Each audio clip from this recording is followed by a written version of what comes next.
Welcome to session 3 on hematologic malignancies. My name is Tim Graubert. I'll be moderating this session. We have 3 talks, 2 by rising stars in this field. But before we get to that, and I'll introduce them, I'll give the first talk.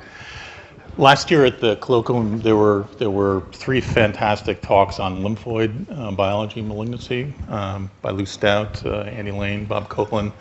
And so this year, there's definitely a myeloid bias to the talks, and that reflects my own area of interest. But I think it'll be an interesting session.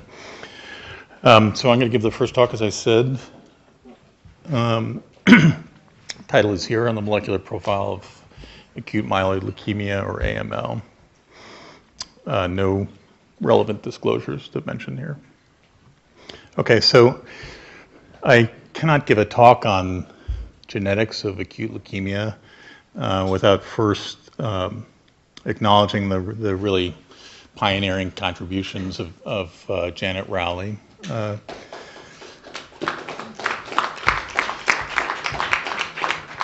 Well-deserved. This audience obviously recognizes her incredible contributions to the field. It was a real tragedy that we lost her last year, but you see her here receiving the Presidential Medal of Freedom from Barack Obama.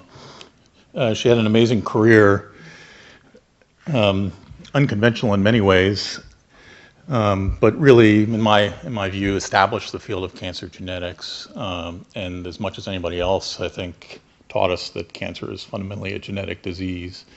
And but I think it's fair to say it was not an easy path for her. There was enormous skepticism.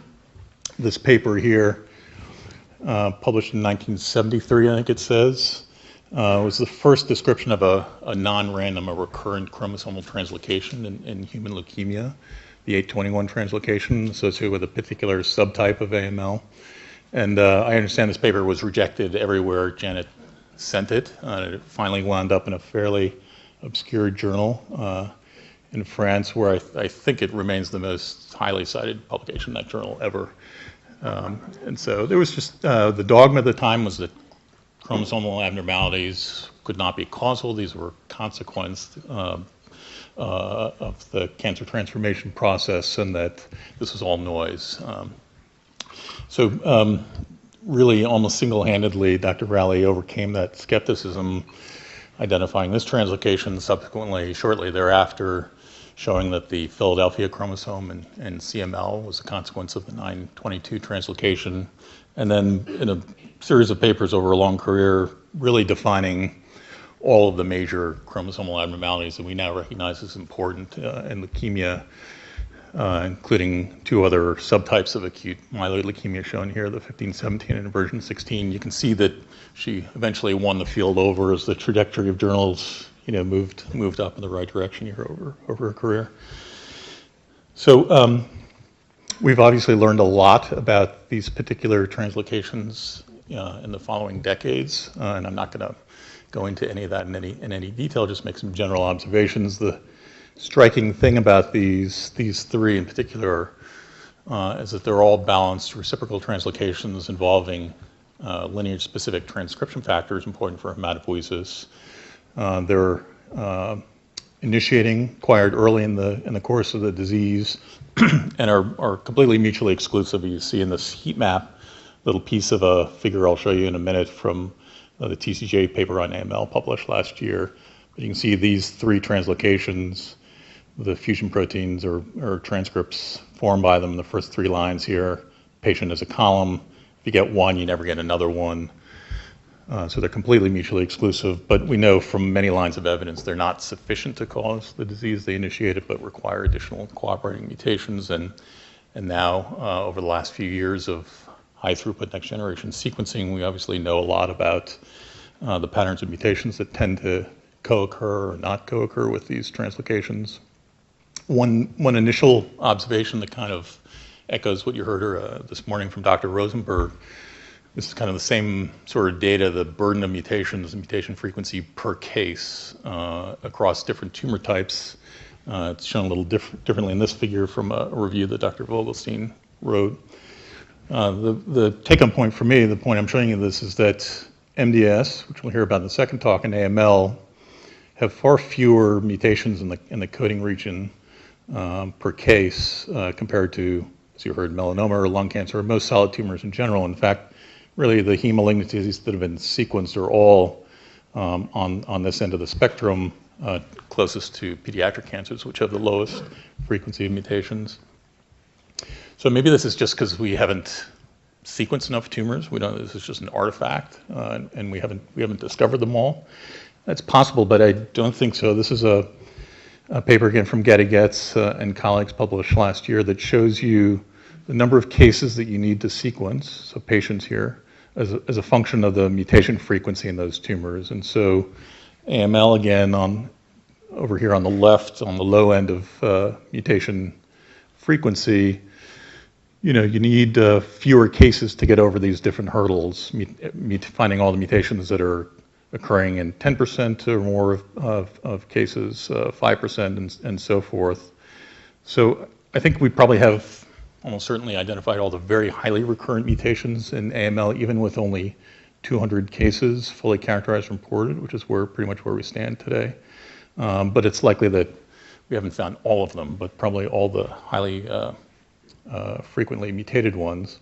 And so what have we learned from even just a few hundred cases of fully sequenced tumors? This is a disease of incredible genetic heterogeneity, which is a recurring theme in most cancers. This is the rest of that heat map. I showed you just the sliver at the top. I know you can't read the names of the genes here, but genes on rows, again, patients in columns, and cells here showing patients with mutations. And the point I'm making is simply that, of course, AML is not one disease, just like lung cancer, breast cancer, stomach cancer is not one disease, but there are many genetically defined subtypes within AML. Again, even with only 200 cases, which is what was included in the study. So with 200 cases, there were 260 genes that were mutated in 2 or more patients, so an enormous amount of heterogeneity between patients. And even after correcting for statistical significance, the size of the gene, and so forth, 23 genes, relatively high number of genes, so-called significantly mutated in this disease, and that's what's shown here. And this again is a recurring theme in cancer biology, where we have a handful of genes highly recurrently mutated. The first 2 here are FLT3 and NPM, which we've known about for some time in AML, and then the dreaded long tail here of genes headed off in this direction that are many of which are going to be important biologically, but are more and more difficult to study as they're less common. So some general implications, I think, from this level, looking at the genome data in AML. It's going to take a lot of work, I think, to show which of these genes have prognostic significance in this disease. I think it took close to 2 decades to really parse out just those first 2 genes, many thousands of cases, just to really understand the interaction between FLT3 and nucleophosmin mutations. So we're going to hear more about this. Dr. Levine has made contributions here, but it's going to take a lot of time in many cases to really grind through all this data and figure out which genes have prognostic significance, which are potential therapeutic targets, and how are we going to test for this routinely in the clinic with such a large number of recurrently mutated genes. So I'm really not going to dwell on any of these points, but these are all challenges for the future. Other implications, again, from this genetic heterogeneity, I think it will inform better, more faithful genetically engineered mouse models. I think, again, Dr. Levine will echo this theme. In my mind, it makes most sense to design your genetically engineered models in a way to recapitulate the pattern of mutations that co-occur or don't co-occur from patients. And obviously, this has provided new insights into the biology of this disease. So first thing I want to dwell on for a little bit here is one particular pathway involved in RNA splicing. That's on the bottom line of this figure here. You can see the various genes encoding factors that are important for RNA splicing or recurrently mutated AML. One in particular is this factor U2AF1. You probably can't see it. It's in the middle here, mutated in about 10% of patients with AML. So I'm talking about this because I think for most people this was not a biological pathway that was on the radar screen when we thought about cancer biology. But these genes are highly mutated, mutated at a very high frequency. Most patients with MDS, the disease we're going to hear about, have a mutation in an RNA splicing factor. They're mutated across the spectrum of heme malignancies and now in solid tumors as well, in lung cancer, breast cancer, pancreatic cancer, melanoma. So we need to think about these and what the biology is telling us. So a couple other general comments about these RNA splicing factors. This cartoon here just reminds you that the spliceosome is a molecular machine that comes in and defines introns, shown here, and excises them, which gives us a lot of combinatorial diversity in our transcriptome from one genome. And here again in the simplified cartoon, spliceosome, complicated machine, 200 proteins or so, just a few are shown here. But the ones in red are ones that are recurrently mutated. Again, they're early, acquired early in the pathogenesis of the disease. They're almost perfectly mutually exclusive, like the fusion genes. You acquire one, you rarely, if ever, acquire a second one. And as you can see in this, even in this cartoon as well, they are not randomly distributed across the spliceosome. They're highly enriched here in the U2 SNRP, the portion of the spliceosome that defines the branch point and the 3' end of introns, which form a lariat and subsequent excision of the intron. So what do these mutations do? How do they contribute to cancer? Very much a work in progress. Obviously, the working hypothesis has been, since, again, the normal role of this complex is to mediate alternative splicing, gives diversity here, that these mutations must contribute to cancer in some way by perturbing that, to changing the pattern of alternative splicing, and somehow that rewires cells to give them a growth advantage. That's the hypothesis. So again, I'm going to show you a little bit of data. We study this factor U2AF1. It's part of this complex. It recognizes that those last two nucleotides, the AG at the end of introns, which is present in virtually all of our introns.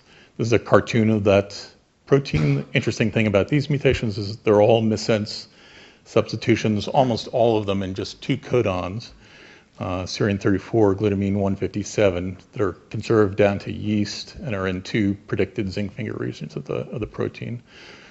More than 80% of the mutations are this particular allele, the S34F substitution, and that's what we've focused on.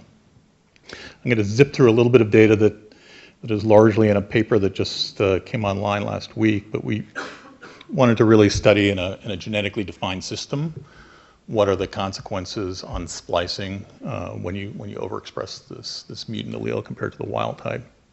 So to do that, we took normal human hematopoietic cells and we introduced either the wild type or the mutant, this most common allele, the S34 version of U2F1, or an empty vector, into these cells, and then did RNA-seq, identified alternatively spliced transcripts, and then went through a variety of stages of validation after that. And the bottom line is we see an enormous amount of alternative splicing that's dependent on this mutant protein. In something like 6% of all transcripts that are expressed in these cells were alternatively spliced as a function of expression of the mutant allele. This is one class of these, the junctions that we were measuring in this study. Every dot here is a different splice junction. And you can see that some of them are increased in abundance when you overexpress the mutant, some of them are decreased. And all classes that we looked at were similarly distributed in this way. So it's not just increased, again, it goes in both directions. These are real, so these are findings from RNA-seq. We took a large number of these and validated them just by RT-PCR in different samples. Here are a couple of examples. So here's an event in the DEC oncogene where there's a cassette exon that can be included or skipped, forming these two isoforms. Here's another event where there's a cryptic splice site that can be used or not used. And so from the RNA-seq data, we found increased abundance of these two alternative transcripts, and you can see from RT-PCR in different samples, we see the same thing. And not only are these present in these model systems, they're present in actual patient samples, so that's what's shown on the bottom. These are cells from patients with MDS who either do have the S34F mutation, those are the filled bars there, or lack all mutations in splicing factors, and you can see there's a nice genotype-dependent segregation, again with increased alternative splicing in samples that have this particular mutation. So again, not only in these model systems, but these are present in fully transformed primary cells from patients. One interesting feature about these alternatively spliced events, it's not random. There's some sequence context that seems to matter. This has been seen now by several groups. It's hard to see here, I know, but I'll walk you through quickly. These are logos plots. So if you focus here on the right, these are junctions from the RNA-seq data that were not changed, mutant compared to wild type, so controls. And you can see that for the most part, you see, first of all, the height of a logos plot indicates the frequency of that nucleotide. So in all cases, it's AG, again, at the end of an intron. The nucleotide immediately preceding that is usually a C in junctions that are not changed. But in junctions where the mutant protein likes to skip, either a skipped exon or a cryptic site that it skips, there's a change in the abundance, now a T instead of a C in this position, which we don't see with the wild type, suggesting that the mutant protein, perhaps the affinity of this protein binding to these sequences is different and may have something to do with which junctions it chooses to skip or not. We were able to provide some evidence that supports that.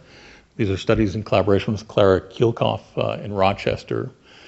So Clara designed a number of oligos that corresponded to the sequences in the introns of some of these skipped events that we saw. So here again is this DEC oncogene where this is the cassette exon that can be retained or skipped.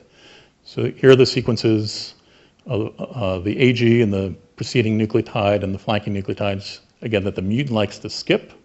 And then here's the normal sequence of the downstream junction that it prefers to splice into. And so she made recombinant proteins, the U2AF protein, wild type or mutant, with cofactors, and then took this complex and incubated it with these oligonucleotides and did binding assays and showed results that are really consistent with the prediction I just made a minute ago. The junction that the mutant enzyme likes to skip has lower affinity compared to the wild type protein, whereas the junction that it skips into is equivalent to the wild type, it has no preference. And then when we mutated those sites to these oligos shown on the bottom, it caused the reciprocal effect, and we've seen this for a number of the junctions. So the sequence context seems to affect binding affinity of the mutant compared to the wild type factor, and that contributes to alternative splicing in these cells. So much more to come, I think, on the mechanism, how these splicing factors are working. Many people are working in this field. You may hear something from Dr. Ebert in a minute on a different splicing factor. Next, we wanted to ask, does this have any consequences? Fine, these mutations change splicing, but does it have anything to do with hematologic disease? Does it change hematopoiesis? So here, we've used a mouse model that my collaborator, Matt Walter, has generated, where a single copy of the human, either wild type or mutant protein, U2F1, is knocked into a locus that's under the control of doxycycline, so you can turn on or off at any desired level by titrating the dox, this protein in these two different strains of mice. We've characterized these mice quite a bit. I'm just going to show you two observations. One is here. So this is a short-term exposure, just 5 days of exposure to dox in these mice, turning on the mutant protein or the wild-type protein, and we see changes in hematopoiesis. Increased numbers of progenitor cells. It's shown two ways here, one by flow cytometry, and I'm showing you the mutant cells here compared to the wild type or other controls, or progenitor cells grown in methylcellulose. So just 5 days of turning on this protein changes hematopoietic differentiation. Then the other thing I want to show you, in these mice, as you predict, splicing is also altered. We've looked at this comprehensively. I'm just showing you really one example here that illustrates generally what we're seeing. This is the FMR1 gene, not a gene that we think has anything to do with the biology of MDS or AML, but this is a well-credentialed alternative splicing event that's been studied extensively. Here there are two cryptic sites, so you can have 3 different transcripts, wild type of these 2 different alternative forms. And in every system we've looked at, when there's a U2F1 mutation, we see aberrant splicing of this transcript, so increase again of these alternative forms, either in patient samples with MDS or AML or these transgenic mice. you see again increase of these alternative forms in the mutant compared to the wild type. Okay, so now a bit of a left turn. So given the fact that this mutation changes splicing, affects hematopoiesis, could we begin to think about perturbing the system and potentially reversing some of these phenotypes? So there are a number of compounds that have been studied for several years that perturb splicing. The parental compounds are actually naturally occurring. These are bacterial products that have been derivatized in a number of ways. One by Eisai, now H3 Biomedicine. This is a drug that actually went into the clinic, E7107. We focus mainly on this class of compounds called pseudomycins that a medicinal chemist at St. Jude, now at SRI, synthesized. And these molecules bind the splicing complex, change splicing, and are useful for preclinical studies. So we're returning to this mouse model I just showed you, where in this system I showed you just this 5-day pulse of expression of the mutant protein changed splicing and hematopoietic progenitor numbers. So the question here is, what does this drug now do? Here again is the data that I showed you, different cohorts of mice, but the same observation. 5 days exposure increases these progenitors. And down here, this is a different control cohort without drug, but now you see with the drug, we see normalization of these progenitors. This is 5 days of exposure of pseudomycin and 5 days exposure to the mutant protein using both of these assays. And the splicing abnormality that I just showed you is also reverted in these mice that we treat with this drug. So again, early days, but I just wanted to share with you again an interesting pathway that really I think we wouldn't have been focusing on were it not for these unbiased genomic approaches to studying AML. Okay, so I focused on the genetic heterogeneity between patients with AML. I want to now turn to the heterogeneity that we see within individual patients with AML. And again, this is a general theme that many of us have seen in different types of cancer. So we initially approached this looking at patients with MDS who then progressed to AML. This is an event that happens in about a third of patients with MDS. And we looked by whole genome sequencing at these 2 time points, and we're able to identify all the somatic mutations present at these 2 stages, and with a large number of genetic markers could group these together and identify a population of cells where these mutations are traveling together. This first clone we call the founding clone. So in all cases of these AMLs derived from a pre-existing MDS, the founding clone was still present and detectable when the patients progress. But again, in all cases, new subclones emerge, which appear to be derived from the founding clones. The one cell here acquires additional mutations, in this case 112, and becomes the dominant clone at AML. There are a number of assumptions here, and I wanted to spend a couple of minutes kind of drilling down on this and showing you some new data that support this model. So this is actually the kind of data that lies behind that plot I just showed you, which is plots are kind of intuitive, but it's hard to understand exactly where those come from. They essentially come from data like this. So here again are all the somatic mutations detected and then validated in these patients. This is one patient, so every dot here is a somatic mutation. And I'm showing you the allele frequency, the proportion of reads that detect a particular mutation when the patient had MDS, and then in this axis when they progressed to AML. So assumption number 1, if we can cluster these mutations, identify mutations that have, quote, similar allele frequencies, that implies to us that these are actually traveling together in a clonal population of cells. We use a variety of tools to do this clustering. Cyclone is one of our particular favorites at the moment. So Cyclone would say that this is the founding clone, present when the patient had MDS.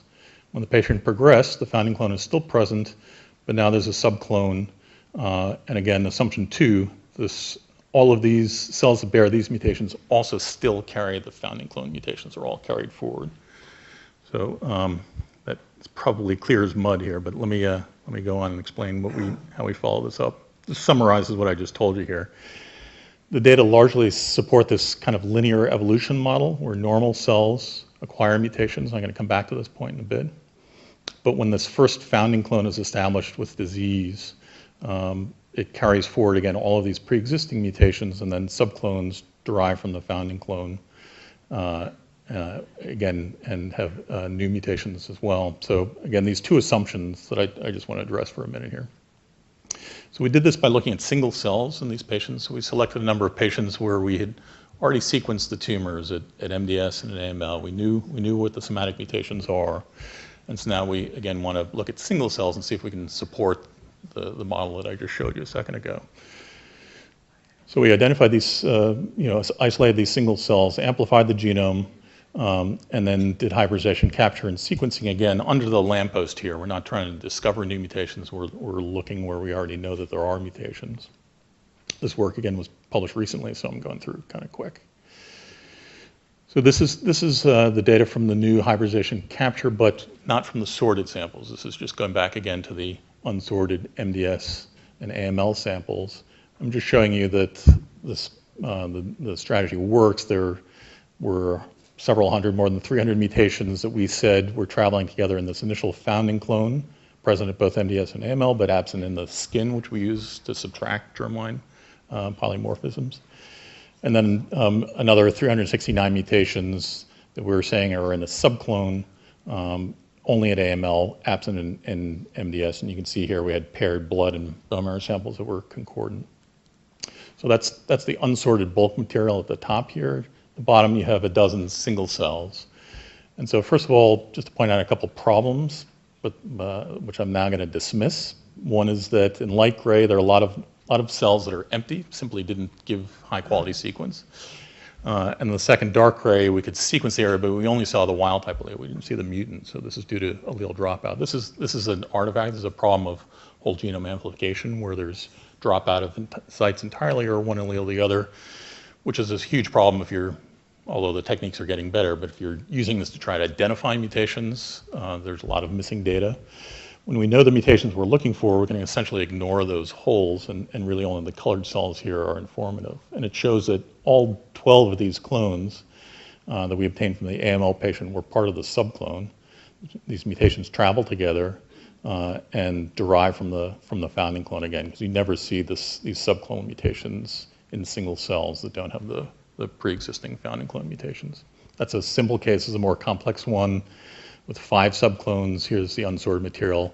Here's a dozen sorted cells underneath, and you can see different stages of this clonal hierarchy that are represented by the different single cells. Again, largely supporting this idea that the clusters come as a block and carry forward with them all of the pre-existing upstream clusters of mutations.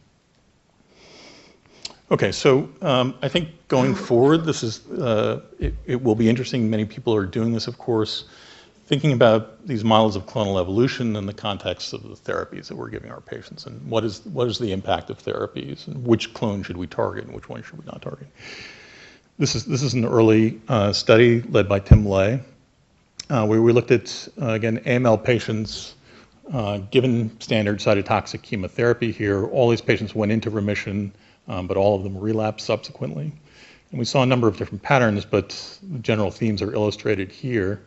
When you sequence the genomes at diagnosis, we would often see a number of clones, the founding clone here in gray, and then subclones. Some of these subclones were extinguished and never came back, but in all the patients that relapsed, the founding clone was always detectable again, and the dominant clone that emerged was always derived again from the founding clone, really suggesting that the problem with relapse in AML is simply our failure to eliminate the founding clone.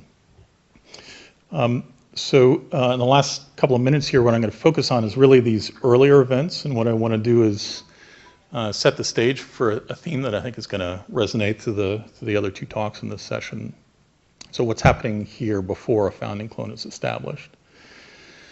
So there were a couple of papers that were published several years ago in Nature Genetics that really, I think, started this story. So this is, both these studies used data from SNP arrays, done on peripheral blood samples from patients, either patients with cancer or without cancer. For the purpose of what I'm showing here, it doesn't really matter. But they identified somatic mutations in these ostensibly normal blood samples. These are large structural variants that had to be 2 megabases or larger. either copy number abnormalities, gains and losses, or LOH events.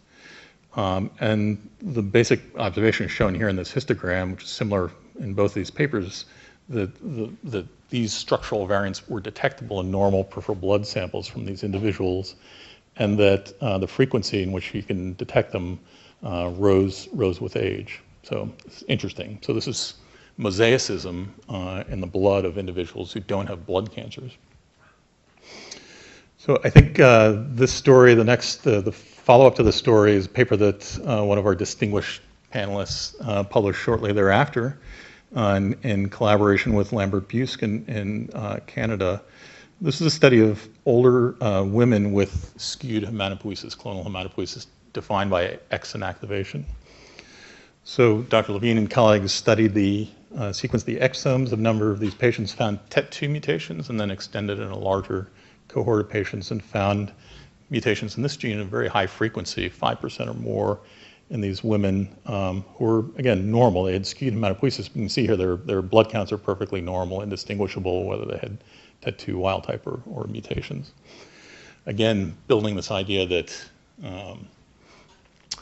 at a relatively high frequency, there are people walking around with mutations now in bona fide leukemia genes that are emerging to the level of detection. And by definition, they're clonal in the blood of these people. So to take this one step further, but not all the way, because we're going to hear more on this theme in a minute.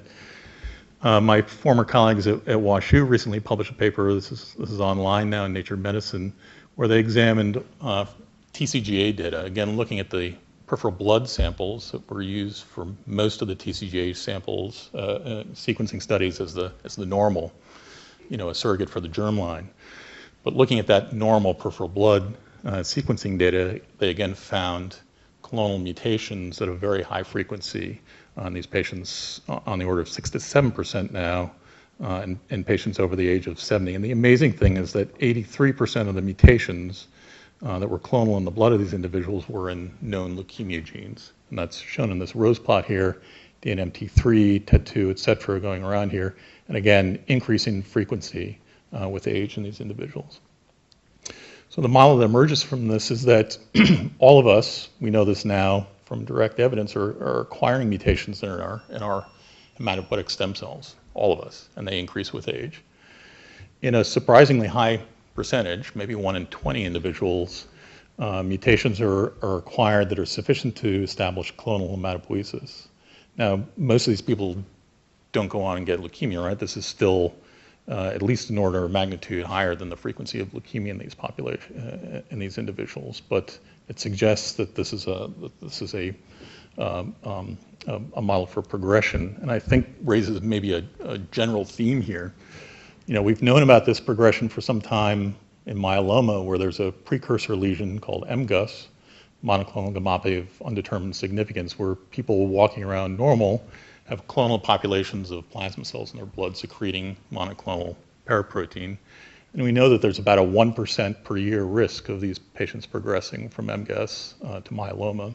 More recently described as an analogous process in CLL, so just described about 3 or 4 years ago, where there's frequently a monoclonal B-cell lymphocytosis phase that again appears to be a precursor lesion for CLL.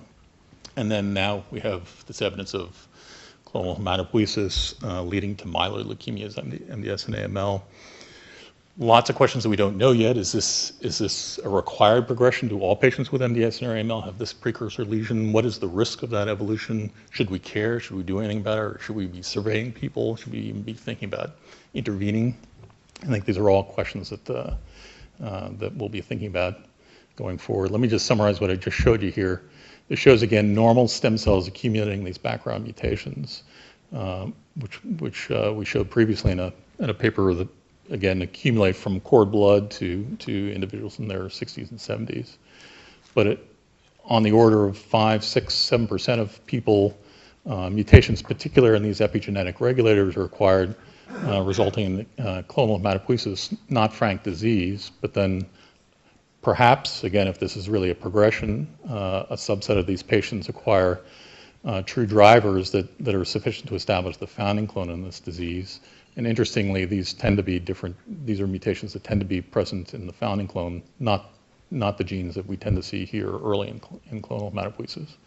And then in progression from MDS to AML or AML at diagnosis to subclones, additional cooperating drivers cause expansion and the clones to move forward. So just to summarize what I've told you today, AML is a disease of genetic heterogeneity, which we all know now, cancer in general, between patients and also within patients at the level of intratumoral clonal heterogeneity. Talked a little bit about these spliceosome mutations, which I just want to make sure it's on everybody's radar screen, an interesting area of new biology that we still need to do a lot of work on to understand mechanism and potentially think about them as therapeutic targets. And then this interesting observation of somatic mosaicism in the blood system that seems to be quite common and increases with age, may or may not be a precursor to the development of leukemia. I'd conclude from this, we've learned a ton from sequencing just a few AML genomes. Lots of work still to do to refine, to use this information to refine prognosis, pick therapeutic targets, and work out the biology.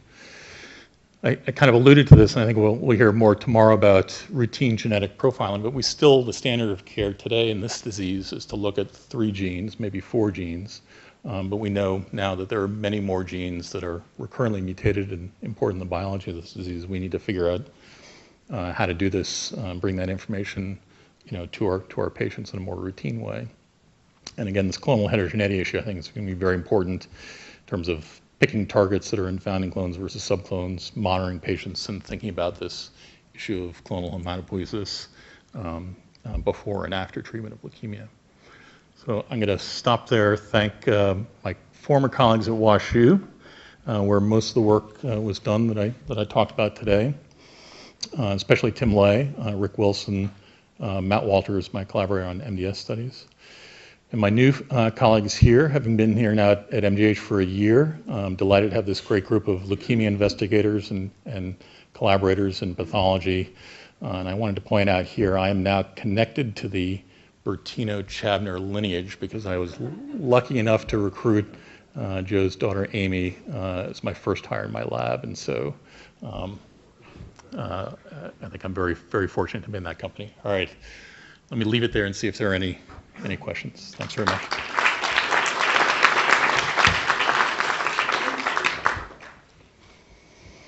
Probably have time for a couple questions.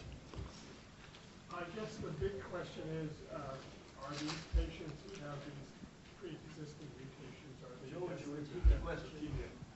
in a higher percentage of do we have? Yeah, Joe asked the question, so the patients with clonal hematopoiesis in the blood, is it really kind of, I alluded to, is this a precursor, or are they at risk, in fact, to progress to MDS or AML? What is that risk? I'm going to give a brief answer because, again, this is a theme that we're going to hear more about in the next 2 talks.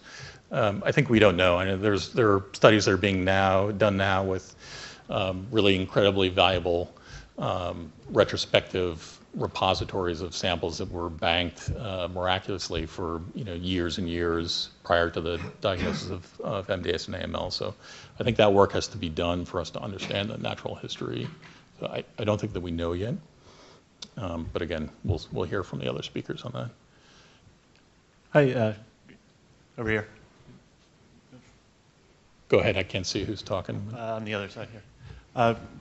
Really enjoyed the talk. I was curious about if you could speculate on the thoughts of how altered splicing might drive leukemogenesis, whether there's definable and recurrent splicing targets. And then with respect to this morning's talks, I was wondering if maybe the generation of alternate splice isoforms might make these tumors more prone to immune therapies. Yeah, it's a great, so those are all great ideas. I think, again, it's still early days. We don't have the answers. So first of all, I'd say I'm trying to keep an open mind, even though we have this amazing convergence of factors, mutually exclusive, all in this particular subcomponent of the spliceosome. Gosh, that has to be telling us that it's in fact alternative splicing that's contributing to the disease. But we need to keep an open mind to the other possibilities. There are connections between DNA repair and transcriptional regulation, splicing, and maybe these create a signal that's read out in different ways. That it may connect to other biology, but again, the working hypothesis, we know for sure that they do, the mutations change splicing. I think that's unequivocal.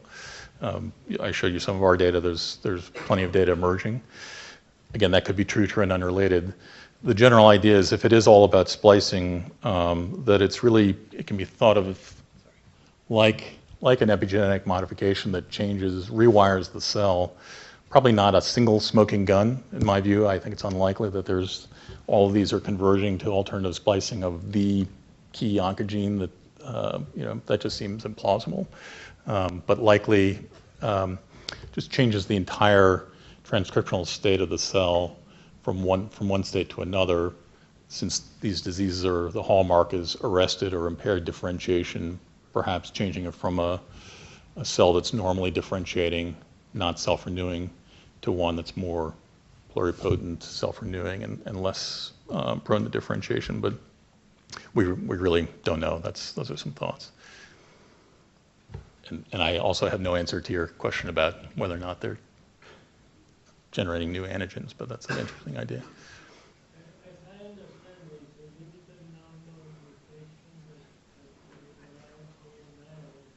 that compared to melanoma and other type of tumors. That's right. So, do you know if the immunogenic peptides which might be generated bind to a restricted number of HLA class I antigens? I do not know, but I know that there's work ongoing that's similar to what you heard from Dr. Rosenberg this morning on AML, exploring the exact same hypothesis that perhaps some of these, some of the mutations that are not necessarily driver mutations, but passengers may still generate epitopes that could be used as target for immunotherapy. But there's, to my knowledge, nothing published on the peptides that are predicted, and whether or not any of them bind or generate T cell responses. Nothing that I'm aware of. All right, I think we should go ahead, Bruce. One other question is, we sort of got sold on the idea that sequencing tumors, DNA sequencing, is the ultimate way of defining the subtype of the tumor. But it seems to me if splicing now mutations in splicing could generate a whole series of expression changes which would not be reflected in just DNA sequencing. Well, that's... So yep. Should we think differently when we identify a sequence abnormality involving one of the splicing genes? Then we have to think that, well, we really don't understand what's downstream of this. Yeah, I think that's fair, and many of the studies have, for this reason and others, combined multiple platforms, genomes, exomes, transcriptomes, to try to, because they give you complementary types of information. If in a disease like MDS, these mutations are so frequent, I think identifying them by looking at the genome makes sense. You're not going to miss cases. In cancers, other heme malignancies and other cancers where the frequency of these mutations maybe is not as high, there may be other ways to generate the same signature. Again, if it is mutations and splicing factors changing the transcriptome, there may be patients who have that, a phenocopy of that but don't have mutations in the splicing. So I think that's a good point.